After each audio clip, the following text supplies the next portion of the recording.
नमस्कार दोस्तों, स्वागत है आप सभी का क्रीसेंट एजुकेशन क्लासेस में। कैसे हैं आप सभी लोग?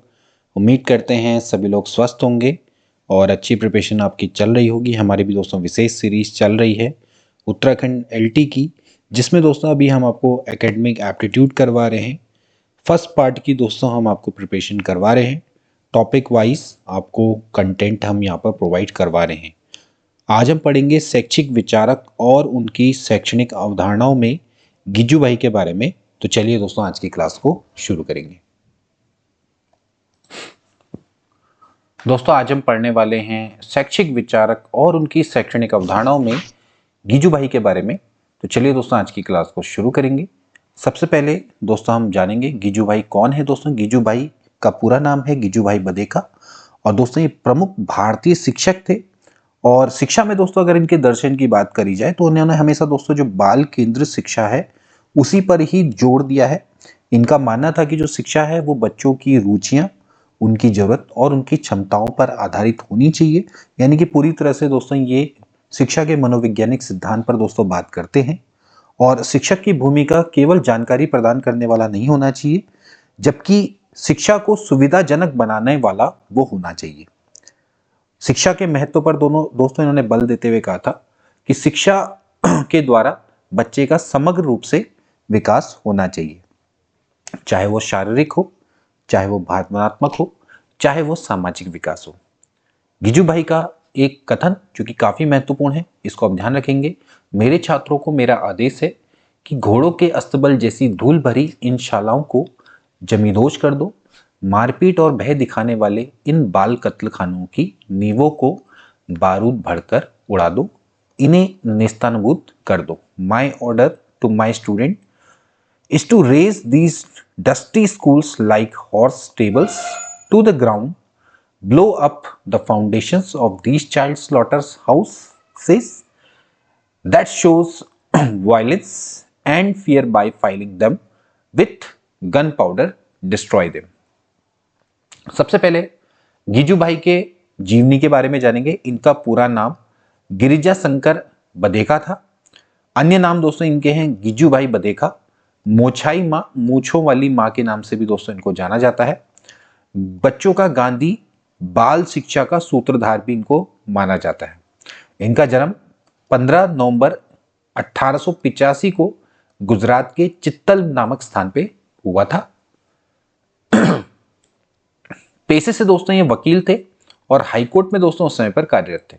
लेकिन जैसे इनके पुत्र का जन्म हुआ उसके बाद इनको बाल विकास और शिक्षा में रुचि आई और यहां पर दोस्तों इन्होंने एक शिक्षक बनने का निर्णय लिया। और फिर इसके बाद शिक्षा में दोस्तों इन्होंने एक के बाद एक कई सारे विकासात्मक कार्य किए। वकील की इन्होंने नौकरी छोड़ी, शिक्षक बने और बच्चों के लिए इन्होंने बाल मंदिर का निर्माण किया। ये सबसे इंपॉर्टेंट है, बाल मंदिर का निर्माण। निधन इनका दोस्तों 23 जून 1939 को भावनगर में हो गया था। अब बात करेंगे दोस्तों इनके शिक्षा में योगदान के बारे में, कंट्रीब्यूशन इन एजुकेशन। सबसे पहले दोस्तों हम बात करेंगे बाल मंदिर की स्थापना। 1920 में दोस्तों इन्होंने बाल मंदिर की स्थापना करी थी और अपनी स्वयं शिक्षण पद्धति का दोस्तों विकास किया था। अपनी इन्होंने टीचिंग मेथड थी उसका दोस्तों इन्होंने विकास किया था। बच्चों को शिक्षा प्रदान करने के लिए ही इन्होंने बाल मंदिर की स्थापना करी थी। इसके बाद इन्होंने कम लागत वाली शिक्षण सहायक सामग्री के प्रयोग पर बल दिया और उसी का ही यूज किया, क्योंकि दोस्तों ये चाहते थे कि सभी पृष्ठभूमि के बालकों को शिक्षा मिले, उनके लिए शिक्षा सुलभ रहे। तो इसके लिए इन्होंने कम लागत वाली टीचिंग एड्स के प्रयोग पर ज्यादा बल दिया। इसके बाद दोस्तों महत्वपूर्ण व्यक्ति हैं ताराबाई मोदक। ताराबाई मोदक के संग जब इन्होंने दोस्तों कोलैबोरेट किया तो वहां से इन्होंने 1926 में एक संघ की दोस्तों स्थापना करी। इस संघ का दोस्तों आप ध्यान रखिएगा, इसका नाम है नूतन बाल शिक्षा संघ। इसकी दोस्तों इन्होंने स्थापना करी थी 1926 में और यही दोस्तों आगे जाके बालवाड़ी या फिर जिसको हम बोलते हैं ECCE यानी कि early childhood care education system जो हमारा होता है, यानी कि जो आपकी प्राइमरी से पहले की दोस्तों जो एजुकेशन सिस्टम होता है उसकी दोस्तों हम बात करते हैं। तो यहां पर दोस्तों इसकी स्थापना का दोस्तों ये आधार बना नूतन बाल शिक्षा संघ, जो कि 1926 में स्टैब्लिश किया गया था ताराबाई मोदक और गीजूभाई के द्वारा। तो आप इसको बिल्कुल अच्छे से दोस्तों ध्यान रखना। तो यही दोस्तों आपका बालवाड़ी और ईसीसीई के विकास का दोस्तों आधार बना।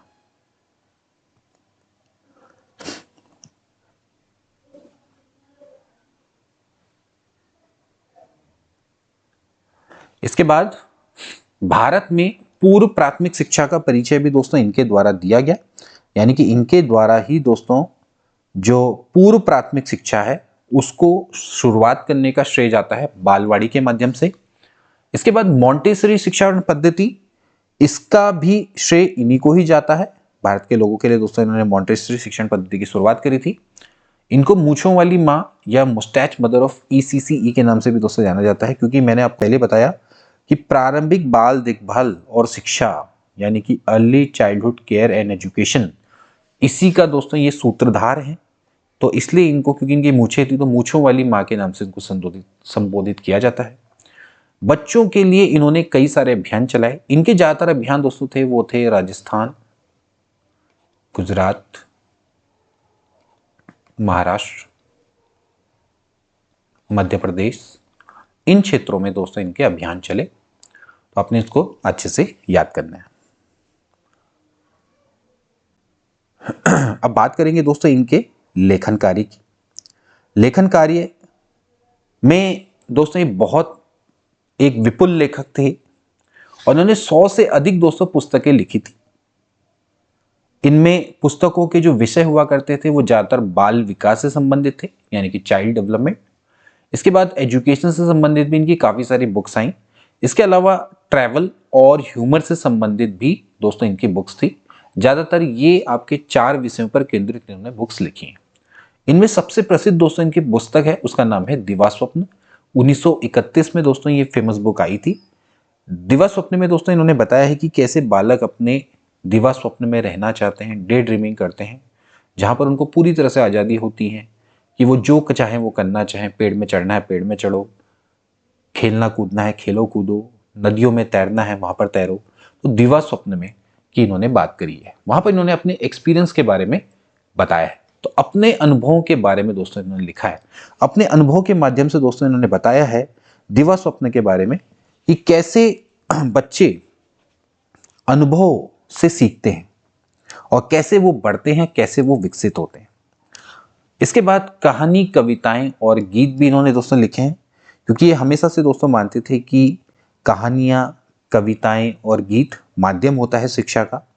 कोई भी एक अगर आप बोरिंग सा टॉपिक अगर आप पढ़ा रहे तो उसको कहानी के माध्यम से पढ़ाएंगे तो बच्चों को ज़्यादा अच्छे से दोस्तों समझ में आएगा, ज़्यादा उसमें रुचि लेंगे। इसके अलावा दोस्तों इन्होंने शिक्षण पत्रिका का भी प्रकाशन किया था। एक टीचिंग मैगजीन भी दोस्तों इन्होंने निकाली थी, जिसमें इन्होंने दोस्तों अपने अनुभवों के बारे में बताया था। इसके अलावा दोस्तों इन्होंने जागरूकता फैलाई थी शिक्षकों के बीच में, माता पिता के बीच में, समाज के बीच में, कि कैसे एक बच्चे को सीखने या उसको आगे बढ़ने के लिए आपको कैसा माहौल बनाना है, कैसे आप उसको पोषण प्रदान करेंगे और कैसे आप उनकी रुचि, उनकी इच्छाएं, उनकी क्षमताएं के अकॉर्डिंग दोस्तों आप माहौल बनाएंगे। ठीक, तो इसमें दोस्तों इन्होंने बाल विकास है या फिर मनोविज्ञान है, इसमें और शिक्षा से संबंधित सभी विषयों को दोस्तों इन्होंने इसमें शामिल किया था। तो ये इनके दोस्तों लेखन कार्य है। बात करेंगे दोस्तों कि इनके अकॉर्डिंग शिक्षक की क्या भूमिका होनी चाहिए, यानी कि इनका जो दर्शन है वो टीचर्स का रोल क्या मानता है। सबसे पहले वही मानते हैं कि बच्चों को शिक्षा का केंद्र बनाएं। हमेशा से गिज्जू भाई बदेका वो चाहते थे कि शिक्षक स्वयं में केंद्र में ना रहे, बच्चों को शिक्षा का केंद्र बनाएं, उनकी रुचियों और उनकी क्षमताओं के अकॉर्डिंग ही उनको शिक्षण कार्य करवाएं। इसके बाद सीखने का माहौल तैयार करें। सबसे पहले वही है कि बच्चों को आप सिखाना चाहते हैं तो पहले आप सीखने का एनवायरनमेंट तैयार करें। इसके बाद बच्चों को सीखने के लिए प्रोत्साहित करें, एनकरेज करें चाइल्ड को ताकि वो सीखें, नई नई चीज़ों को आप सीखने के लिए उनको प्रोत्साहित करें। ठीक, तो आप उनको प्रेरित करें, समर्थन दें अपनी तरफ से, कुछ मज़ेदार, रोमांचक या आकर्षक चीज़ें उनके सामने करें या कहानियाँ उनको सुनाएं, तो इससे वो सीखने के लिए प्रोत्साहित हों। सभी बच्चों और उनके काम का सम्मान करें। देखिए शिक्षक को सभी बच्चों को का सम्मान करना है, चाहे वो किसी भी पृष्ठभूमि से आते हैं, किसी भी संस्कृति से आते हैं, चाहे कोई भी उनका लिंग हो। प्रत्येक बच्चे के संग आपने समान व्यवहार रखना है, उनका सम्मान करना है, उनके कार्य का भी सम्मान करना है।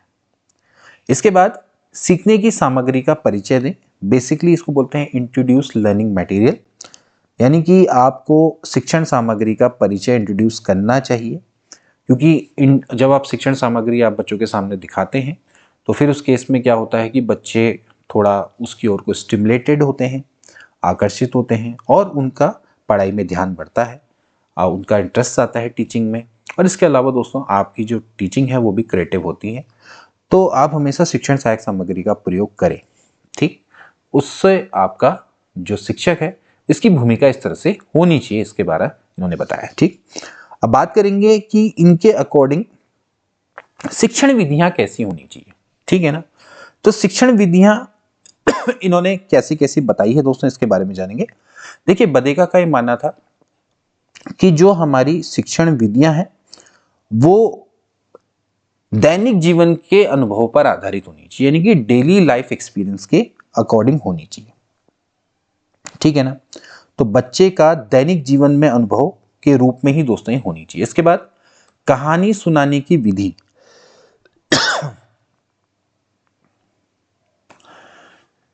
Story telling method. Story telling method का मतलब ये है कि आप अगर किसी बच्चे को कोई महत्वपूर्ण लेसन पढ़ा रहे हैं या कोई दोस्तों आप उसको वैल्यू सिखा रहे हैं, तो हमेशा दोस्तों कोई ना कोई स्टोरी टेलिंग मेथड का प्रयोग करना चाहिए। पारंपरिक लोक कथाओं या फिर नैतिक संदेश, जो कहानियां आपकी नैतिक संदेश देती हैं, उनका आप दोस्तों वहां पर उन कहानियों को पढ़ सकते हैं। इसके अलावा अवलोकन पद्धति, ये मानते हैं दोस्तों कि अवलोकन बहुत इंपॉर्टेंट है। बच्चे स्टार्टिंग में अवलोकन से ही सीखते हैं, तो आपने पर्यावरण ऐसा विकसित करना है उनके चारों ओर का जिससे वो उसका अवलोकन करें और सीखें। इसके बाद चर्चा पद्धति, डिस्कशन मेथड। चर्चा बहुत इंपॉर्टेंट है, किसी भी शिक्षण का वो प्रभावी तभी होगा जब उसमें चर्चा होगी।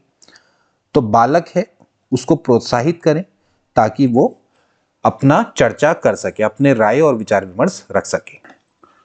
इसके बाद आती है दोस्तों प्रश्न उत्तर विधि, यानी कि क्वेश्चन आंसर मेथड। शिक्षक को चाहिए कि वो बच्चों को प्रश्न पूछने के लिए प्रोत्साहित करे, उनको सोचने और प्रश्न पूछने के लिए टीचर का काम प्रोत्साहित करना होना चाहिए। इससे उनमें जिज्ञासा बढ़ेगी और सीखने की जो रुचि है वो भी बढ़ेगी। इसके बाद गतिविधि पद्धति, यानी कि एक्टिविटी। बच्चों को हमेशा गतिविधियों के माध्यम से, यानी कुछ ना कुछ एक्टिविटी के माध्यम से सीखना चाहिए या सिखाना चाहिए, क्योंकि बच्चे जब कोई गतिविधि करते हैं तो वे स्वयं अनुभव के द्वारा दोस्तों सीखते हैं। ठीक, तो आप उसके लिए ड्राइंग करवाइए, उनको पेंटिंग करवाइए या उनको गायन करवाइए, तो इन मेथड से भी बच्चे सीखते हैं। अब बात करेंगे दोस्तों बाल केंद्रित पाठ्यक्रम के बारे में, यानी कि पाठ्यक्रम कैसा होना चाहिए। तो जैसा कि दोस्तों इनका दर्शन है उससे पता लगता है कि कैसी ये शिक्षण विधियों का हमेशा पैरवी करते थे और कैसा पाठ्यक्रम होना चाहिए। तो बाल केंद्रित पाठ्यक्रम है। गिजू भाई हमेशा दोस्तों ये मानते थे कि शिक्षा ऐसी होनी चाहिए जो कि बालक को स्वावलंबी बनाए, उसको निर्भय बनाए, उसको क्रिएटिव बनाए और उसको हुनरमंद बनाए, यानी कि उसको स्किल्ड बनाए। ठीक है ना, तो इस तरह की दोस्तों शिक्षा होनी चाहिए।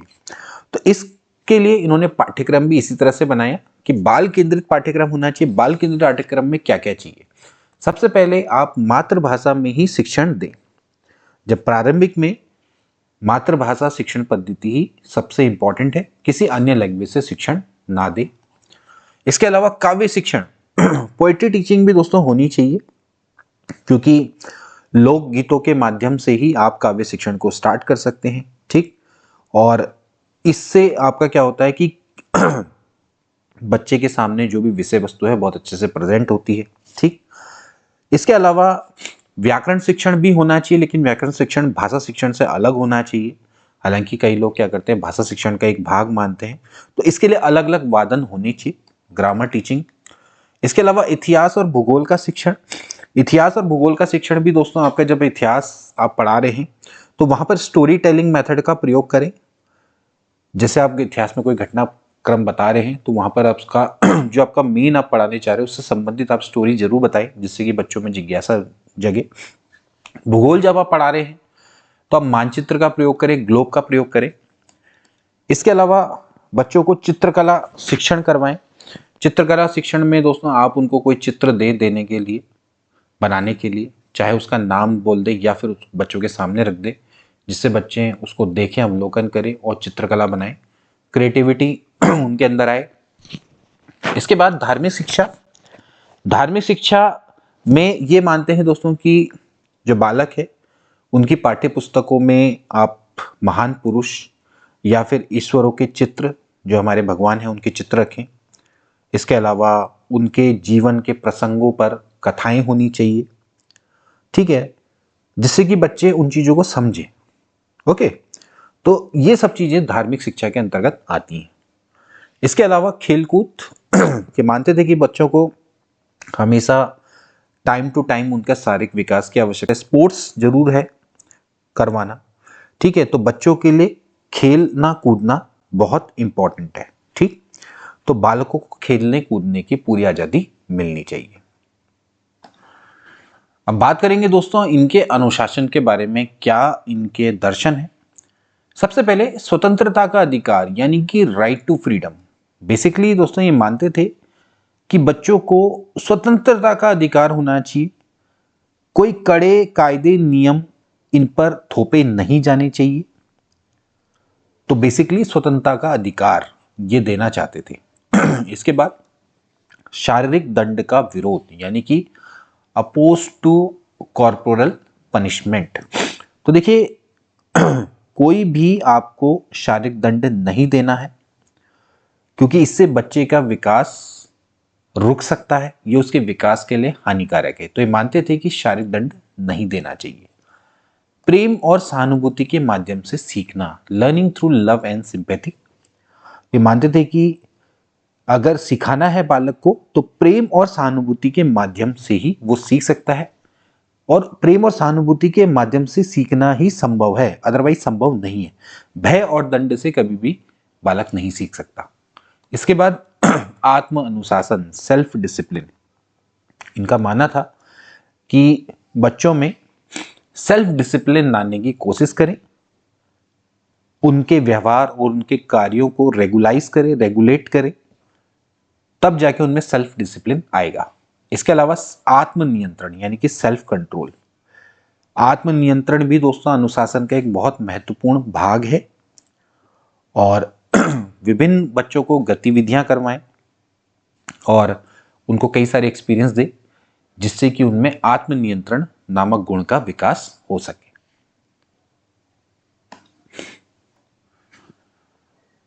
तो दोस्तों आप देख सकते हैं कि किस तरह से जो गिजुभाई बधेका है वो बाल केंद्रित अनुशासन की पैरवी करते थे, चाइल्ड सेंट्रल डिसिप्लिन था। इनके अनुसार हम हमारी मान्यताओं को बालक पर लादने के लिए, इनाम एवं सजा देने के लिए दमनात्मक साधनों का प्रयोग करते हैं। बालकों के मन में यह स्थिति जेल की प्रथम सजा जैसी है। So we use receives means of rewards and punishment to impose our beliefs on the child. In the minds of children, this situation is like their first jail sentence. तो हम अपनी मान्यताओं को बालक पर लादने के लिए, इनाम व सजा देने के लिए दमनात्मक साधनों का प्रयोग करते हैं। इसके बाद देखिए, दंड के भय से तभी तक अनुशासन रहता है जब तक दंड का भय स्थिर रहता है। जैसे ही दंड का भय चला जाता है, अनुशासन भी समाप्त हो जाता है। दंड का भय स्थिर नहीं रह सकता, अतः अनुशासन बालकों पर बहुत समय पर लागू नहीं रह सकता। तो बेसिकली आप देख सकते हैं कि कैसे ये दंड और भय का अपोज कर रहे हैं। ये मानते हैं कि दंड और भय से कभी भी अनुशासन नहीं आ सकता। जब तक दंड का भय रहेगा तभी तक अनुशासन रहेगा। जैसे ही दंड का भय खत्म, अनुशासन भी खत्म। मारने या ललचाने से बालकों में उच्छृंखलता आती है और भय और लालच से बालक ढीठहीन बन जाते हैं। तो आप देख सकते हैं कि अगर आप बीट करेंगे चाइल्ड को तो वो अनरूली बिहेव करेंगे and child become stubborn and helpless due to fear and greed. तो ये इनका बाल केंद्रित अनुशासन है। इसके बारे में इनके ये व्यक्तित्व है। तो ये थे दोस्तों शैक्षिक विचारक और उनकी शैक्षणिक अवधारणाओं में गिजुभाई के जीवनी, उनके शैक्षिक विचार और उनकी शैक्षणिक अवधारणाएं। आई होप कि दोस्तों आपको ये लेसन अच्छा लगा होगा। अगर अच्छा लगा है तो अपने दोस्तों के बीच में जरूर शेयर करिएगा। मिलते हैं नेक्स्ट क्लास में, तब तक के लिए take care and good bye.